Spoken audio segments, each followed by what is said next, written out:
Bonsoir à tous, soyez les bienvenus sur First TV Africa, soyez les bienvenus à First News. Bonsoir Aris Djirou, au sommaire de l'actualité, la fille de Amadou Hampâté-Bâ tente de sauvegarder le patrimoine intellectuel de son père. Elle en appelle aux bonnes volontés et aux autorités en vue de ne pas perdre les œuvres de son père.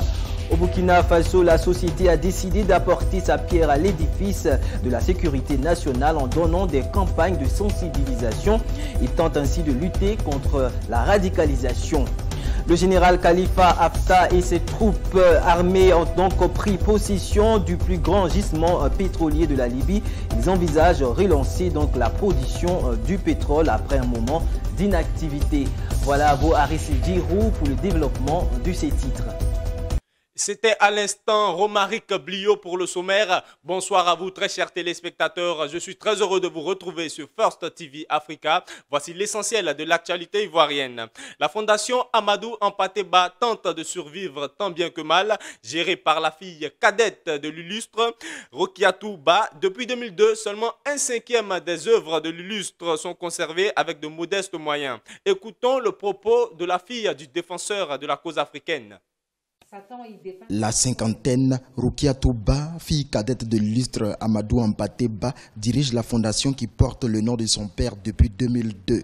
Avec de modestes moyens, elle essaie de sauvegarder depuis 17 ans 1/5 des œuvres pluridisciplinaires et près de 300 manuscrits issus des conférences de ce grand défenseur de l'Afrique. D'utilité publique par le gouvernement ivoirien en 2013, cette fondation reçoit en moyenne par an des milliers de visiteurs venus de divers horizons pour différentes causes. Rokiatou Ba se bat depuis 2017 pour l'inscription de certains manuscrits d'Amadou Hampâté-Bâ à l'UNESCO dans la catégorie Mémoire du monde. Elle souhaite également créer une chaire universitaire pour une formation approfondie sur les concepts développés par Amadou Hampâté-Bâ. Le rapport publié ce lundi par l'ONG Amnesty International fait état d'harcèlement contre l'opposition et d'autres violations à la liberté d'expression en Côte d'Ivoire par le gouvernement. Ce document fait cas de 17 arrestations de journalistes depuis 2014. À cela s'ajoute la sanction de certains organes de presse par le Conseil national de la presse, aujourd'hui Autorité nationale de la presse. Les détails en images. Arrestation et emprisonnement arbitraire, harcèlement contre l'opposition, la société civile et les médias critiques. Amnesty International dresse un bilan sévère des atteintes à la liberté d'expression en Côte d'Ivoire dans un rapport publié lundi. L'ONG constate que 7 ans après la crise post-électorale qui a coûté la vie à 3000 personnes, la croissance économique que connaît la Côte d'Ivoire contraste assez fortement avec la fragilité de la situation des droits de l'homme. Depuis 2014, note le rapport, au moins 17 détentions arbitraires de journalistes et blogueurs ont été recensées sans compter les sanctions du Conseil national de la presse envers des organes de presse critiques des autorités. Le gouvernement ivoirien est aussi accusé d'appliquer systématiquement une justice des vainqueurs en évitant de poursuivre les anciens rebelles proches du président Ouattara. Amnesty note par exemple que les responsables de la mort de plus de 800 personnes à Djueko à l'ouest de la Côte d'Ivoire n'ont jamais été inquiétés. Lors d'une interview ce lundi sur Radio France Internationale, le président Alassane Dramane Ouattara a refusé de commenter l'acquittement de son prédécesseur Laurent Gbagbo, mais a dit que la Côte d'Ivoire continue ses enquêtes pour savoir qui sont les responsables de la mort de 3000 personnes lors de la crise post-électorale de 2010-2011. La société civile burkinabé s'engage dans la lutte contre la radicalisation islamiste et l'extrémisme violent. De nombreuses sensibilisations ont été menées à l'endroit des populations. Ces actions ont pour principale cible la jeunesse qui a été fragilisée par les événements récents. Rappelons que depuis bientôt 4 ans, le Burkina Faso subit des attaques terroristes qui ont amené les autorités à déclarer l'état d'urgence depuis le 31 décembre 2018. Au Burkina Faso, la société civile n'entend pas être en marge de la lutte contre la radicalisation et l'extrémisme violent. Sur le terrain, les actions de prévention se multiplient et font de plus en plus croire aux autorités qu'elle est et reste un fort allié dans la mise en œuvre des politiques sécuritaires. Dans le contexte burkinabé de la menace, les actions de prévention des organisations sont orientées vers des méthodes de lutte non violentes. Leurs outils, à la fois récréatifs mais captivants, sont également constitués d'échanges et de jeux de rôle Conçu pour toucher une jeunesse en partie, en avril 2015, le Burkina Faso fait face à des attaques terroristes dans plusieurs de ses régions, notamment dans les régions du Nord, du Sahel ou encore de l'Est. Des attaques qui ont fait plus de 300 morts. Un état d'urgence a été décrété depuis le 31 décembre 2018 dans 7 des 13 régions du pays. La tension n'est toujours pas redescendue en Haïti. Réclamant la démission de leur président Jovenel Moïse, des manifestants sont descendus dans les rues mardi et se sont adonnés à des actes de vandalisme. Bilan de cette manifestation, un mort. Les inégalités sociales et la corruption seraient la cause de ces vents d'humeur. Haïti, toujours sous tension. Les manifestants continuent à réclamer la démission du président Jovenel Moïse. Mardi, ils ont intensifié leur action dans les rues, brûlant des pneus et pillant des magasins. 78 personnes se sont évadées de la prison d'Aquin, une ville de la côte sud haïtienne, information confirmée par le porte-parole de la police nationale. Les circonstances exactes de cette évasion ne sont pas encore connues. La capitale Port-au-Prince n'a pas été épargnée. Elle a été le théâtre de violents affrontements entre policiers et manifestants dans les quartiers populaires. Bilan, un mort, ce qui porte à 6 le nombre de personnes tuées depuis le début de cette vague de protestation. La frustration causée par les inégalités sociales grandissantes, aggravée par la corruption systémique dénoncée par l'opposition, serait à l'origine de ces manifestations.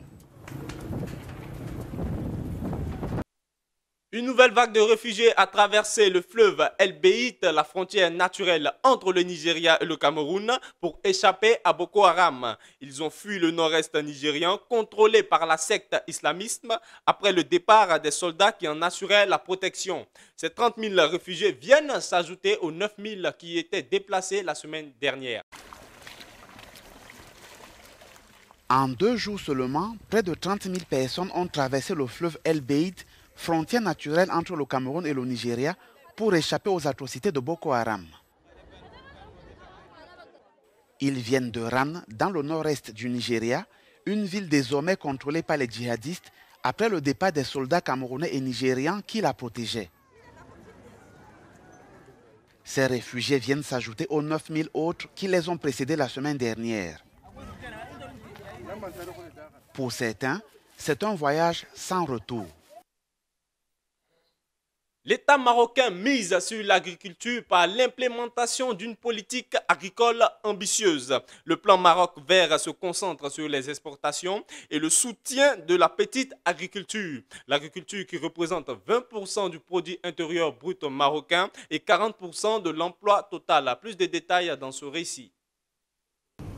L'agriculture est un pilier incontournable du développement économique, social et politique du Maroc.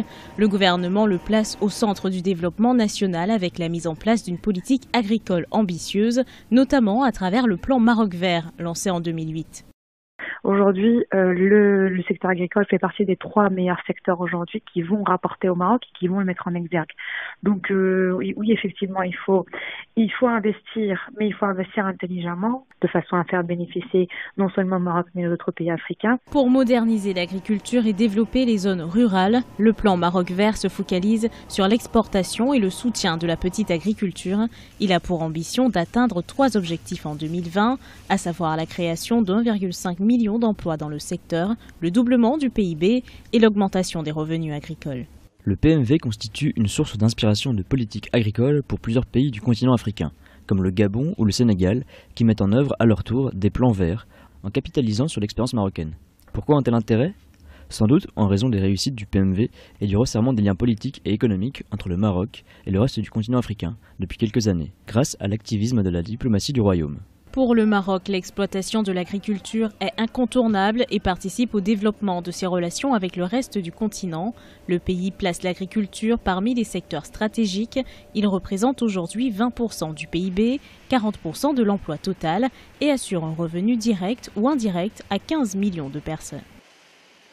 Le gouverneur de la région sud-ouest camerounaise, Bernard Okalia Bilay, a été pris dans une embuscade alors qu'il se rendait à l'hôpital de Koumba. Son convoi a subi 2 attaques entre Boya, la capitale de la région, et Koumba. On compte 4 blessés, au nombre desquels une journaliste.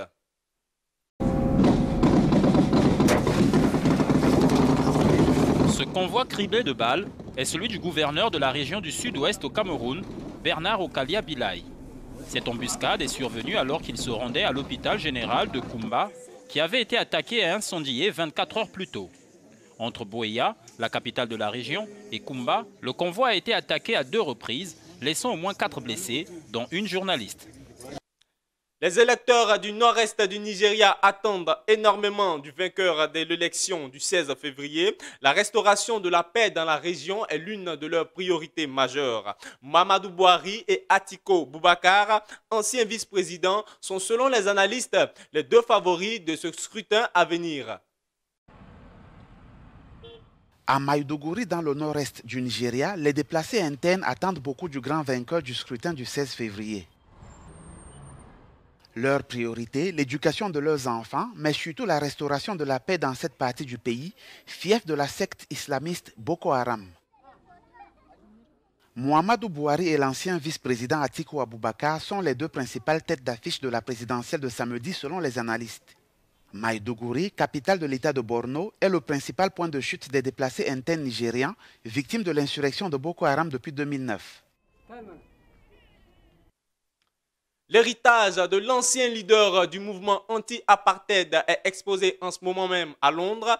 C'est une façon pour ses enfants et ses petits-enfants de lui rendre hommage en exposant le parcours de l'illustre personnage. Cette montre a appartenu à Nelson Mandela. Elle ne quittait pas le poignet du leader du mouvement anti-apartheid en Afrique du Sud, même après avoir passé près de 3 décennies derrière les barreaux.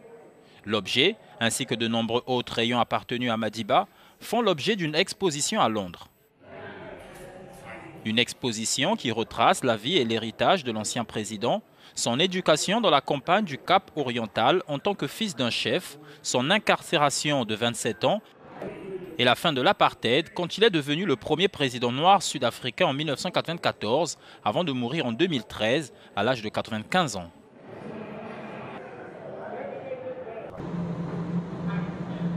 Un hommage à une icône de la justice, dans l'espoir de voir les jeunes générations reproduire son sens de l'action et des responsabilités.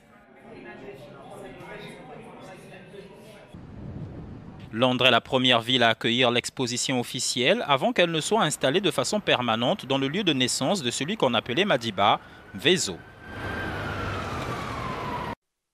Les troupes du général Khalifa Haftar qui dirige la Libye se sont emparées du plus grand gisement de pétrole du pays situé dans le sud libyen. D'après le porte-parole de l'armée nationale libyenne, cette usine est prête à reprendre la production. Rappelons que ce gisement produit 300 000 barils de pétrole par jour.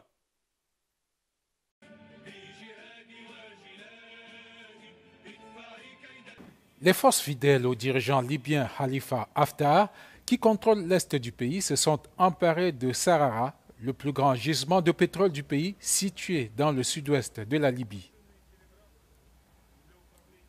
Le gisement, qui avait arrêté de fonctionner en décembre dernier suite à des manifestations armées, est sécurisé et prêt à reprendre la production d'après Ahmed Al-Misrami, un porte-parole de l'armée nationale libyenne contacté par l'agence Bloomberg. Le gisement de Sarara, le plus important de Libye, a une capacité de production de 300 000 barils de pétrole par jour. Les forces du maréchal Haftar ont promis, d'après un de leurs porte-parole, de restituer la raffinerie au gouvernement d'union nationale basé à Tripoli une fois réhabilitée et sécurisée. La Libye détient les plus grandes réserves de brut d'Afrique et son ambition d'atteindre une production de 2,1 millions de barils de pétrole par jour semble compromise. Mesdames et messieurs, nous voici à la fin de votre journal télévisé. Surtout, ne zappez pas et ayez la primeur de l'information en restant sur First TV Africa.